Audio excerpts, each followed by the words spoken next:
I recently responded to an Adobe forum post where a user was having a problem with Premiere to do with editing a specific MP4 file, and it got me thinking, and that's why we're here now. Welcome to a video on fixes and tips to editing in Premiere.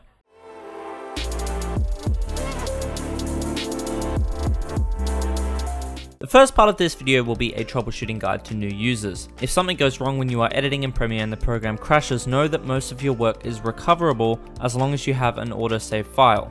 I recommend setting your autosave time interval to 5 minutes to ensure that your work is regularly saved.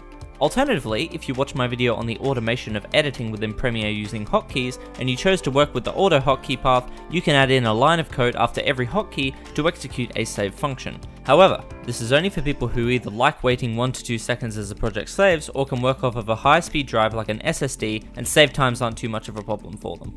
If you are experiencing timeline lag, which has previously not happened, try rebooting Premiere first, and if that didn't solve it, reboot your computer. Normally in the tech world, rebooting the devices fixes most problems. If the footage you want to use is not working, try other footage with the project you are working in. Sometimes it may actually be the project file that is playing up, so simply deleting it and moving your work into a new one could also fix this issue. If your issue is more extensive than just losing a few minutes of editing in your project and extends to you not even being able to edit in Premiere at all, then this section is for you. My number one recommendation across all problems to do with Premiere is to check whether it's Premiere or the footage. If the footage doesn't work in Premiere, try playing it in another video application, and for those of you who own After Effects, try viewing it in that. If it turns out the footage is fine and it's a Premiere issue, your first port of call should be deleting the files within your video cache folder. Simply navigate to your cache folders and delete all content within. As described in my explanation of the No Audio in Timeline Fix video, I outline what conforming is and what the files in the cache folders correspond to within Premiere. Sometimes Premiere can have problems conforming footage, which leads to the footage being troublesome in the editing process and in some cases unusable within the timeline. Deleting these files and letting Premiere conform the footage again will normally fix most commonplace problems.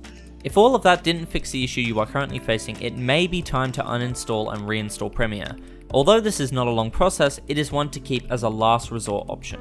This next section is a few tips I've gathered over my years of editing that first-time users may wish to consider using to decrease their editing time and increase video quality.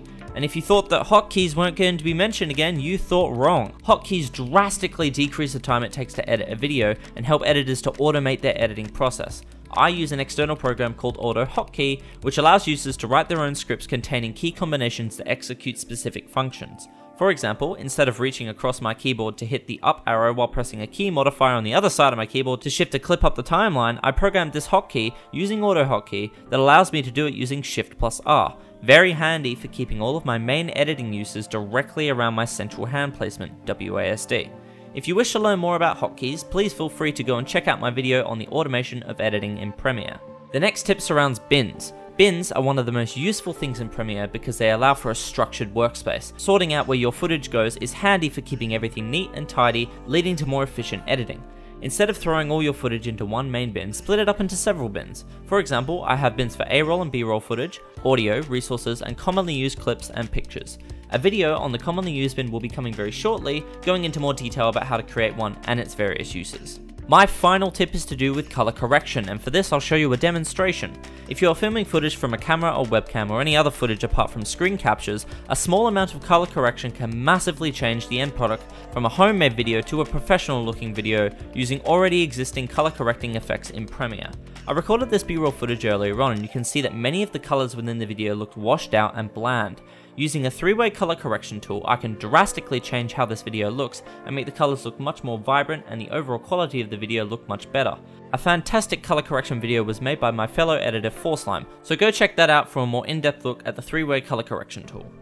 Thanks for watching this video. All of the videos and creators mentioned in this video can be found in the description, so please feel free to go and check those out if you haven't already. If you enjoyed it, please leave a like and subscribe if you want to see more Adobe based content. Having an issue you think I may be of help with? Tell me in the comments section or open a thread and mention me in the Adobe forums. My username is in the description. Hope you have a great day and see you in the next video.